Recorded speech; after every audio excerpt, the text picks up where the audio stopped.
ಒಮ್ಮೆ ಒಂದು ಊರಿನಲ್ಲಿ ರಮೇಶ್ ಎಂಬ ಹುಡುಗನಿದ್ದ. ಅವನು ತೆಳುವಾಗಿ, ದೇಹದಿಂದ ದುರ್ಬಲನಾಗಿ ಕಾಣುತ್ತಿದ್ದ. ಶಾಲೆಯಲ್ಲಿಯೂ ಮನೆಯವರಲ್ಲಿಯೂ ಯಾರಿಗೂ ಅವನ ಮೇಲೆ ವಿಶ್ವಾಸ ಇರಲಿಲ್ಲ. ಅವನಿಂದ ಏನೂ ಆಗುತ್ತೆ ಎಂಬ ಪ್ರಶ್ನೆ ಎಲ್ಲರ ಮುಖದಲ್ಲಿತ್ತು. ಆದರೆ ರಮೇಶ್ ಮನಸ್ಸಿನಲ್ಲಿ ದೊಡ್ಡ ಕನಸು ಇತ್ತು. ಒಂದು ದಿನ ನಾನು ಸಾಬೀತು ಮಾಡಬೇಕು, ನನ್ನ ಶಕ್ತಿಯನ್ನೆಲ್ಲ ತೋರಿಸಬೇಕು ಎಂದು ಆತನು ನಿರ್ಧರಿಸಿದ್ದ. ಒಂದು ದಿನ ಗ್ರಾಮದಲ್ಲಿ ದೊಡ್ಡ ಆಪತ್ತು ನಡೆಯಿತು. ಹಳ್ಳಿಯ ಜಂಗಲದ ಕಡೆಗೊಂದು ಹುಲಿ ಬಂದಿತ್ತು. ಅದು ಇಮ್ಮಡಿಯಾಗಿ ಹಳ್ಳಿಗೆ ಬಂದು ಮೇಕೆಗಳು, ಹಸುಗಳು ಮತ್ತು ಕೆಲವೊಮ್ಮೆ ಜನರ ಮೇಲೂ ದಾಳಿ ಮಾಡುತ್ತಿತ್ತು. ಹಳ್ಳಿ ಜನರು ಭಯದಿಂದ ತವರು ಬಿಟ್ಟು ಬಚ್ಚಿಟ್ಟರು. ಎಲ್ಲರೂ ಊರಿನ ನಾಯಕನನ್ನು ಕೇಳಿದರು, ನಾವು ಏನು ಮಾಡಬೇಕು? ಅವನಿಗೆ ಪರಿಹಾರ ಗೊತ್ತಿರಲಿಲ್ಲ. ನಮ್ಮ ಹಳ್ಳಿಗೆ ಬಂದು ಯಾವ ಧೈರ್ಯವಂತರಾದರೂ ಈ ಹುಲಿಯನ್ನು ಓಡಿಸುತ್ತಾರಾ ಎಂದು ಕೇಳಿದಾಗ ಯಾರೂ ಮುಂದೆ ಬರಲಿಲ್ಲ. ಆಗ ರಮೇಶ್ ನಿಧಾನವಾಗಿ ಹೆಜ್ಜೆ ಹಾಕಿ ಮುಂದೆ ನಿಂತ. ಎಲ್ಲರೂ ಅಚ್ಚರಿಯಿಂದ ನೋಡಿದರು. ನೀನು ಹೋಗ್ತೀಯಾ?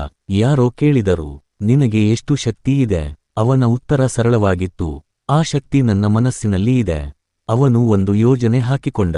ಹುಲಿ ಬರುವ ದಾರಿಯಲ್ಲಿ ಒಂದು ಬಲಿಷ್ಠ ಉರುಳನ್ನು ತಯಾರಿಸಿ ಹಸಿವಿನಿಂದ ಬರುವ ಹುಲಿಗೆ ಆಹಾರವನ್ನಿಟ್ಟನು. ಹುಲಿ ಬಂದು ಆಹಾರ ತಿನ್ನುತ್ತಿದೆಯೆಂದರೆ ಉರುಳು ಬಿಗಿಯಾಗಿ ಮುಚ್ಚುತ್ತದೆ. ಈ ಯೋಜನೆಗೆ ಕೆಲವರು ಸಹಾಯ ಮಾಡಿದರು, ಆದರೆ ಹೆಚ್ಚಿನವರು ಅವನಿಂದ ಏನೂ ಆಗಲ್ಲ ಎಂದು ನಂಬಿದ್ದರು. ದಿನ ಕಳೆಯಿತು. ರಾತ್ರಿ ಬಂದಿತು. ಹುಲಿ ಬಂದಿತು, ಉರುಳಿಗೆ ಹೋದಿತು, ಆಹಾರಕ್ಕೆ ಹಾರಿತು. ಬಸ್ ಬಲಿಷ್ಠ ಉರುಳು ಹೊಡೆದು ಅದು ಒಳಗೆ ಸಿಕ್ಕಿತು. ಮತ್ತು ಇದು ಕೇವಲ ರಮೇಶ್ನ ಧೈರ್ಯ ಮತ್ತು ಯೋಜನೆಯ ಫಲಿತಾಂಶ. ಆ ದಿನದಿಂದ ನಂತರ ಅವನನ್ನು ಯಾರೂ ದುರ್ಬಲ ಎನ್ನಲಿಲ್ಲ. ಬೂದು ಹುಲಿ ಎನ್ನುವುದು ರಮೇಶ್ಗೆ ಊರವರು ಕೊಟ್ಟ ಹೆಸರು. ಬೂದು ಬಣ್ಣದ ಸರಳ ಹುಡುಗನು ಹುಲಿಯಂತಹ ಧೈರ್ಯ ತೋರಿದ. ಬದುಕಿನಲ್ಲಿ ದೇಹದ ಶಕ್ತಿ ಮುಖ್ಯವಲ್ಲ, ಆತ್ಮವಿಶ್ವಾಸ, ಯೋಜನೆ, ಧೈರ್ಯ ಇವೇ ಬೃಹತ್ ಶಕ್ತಿ.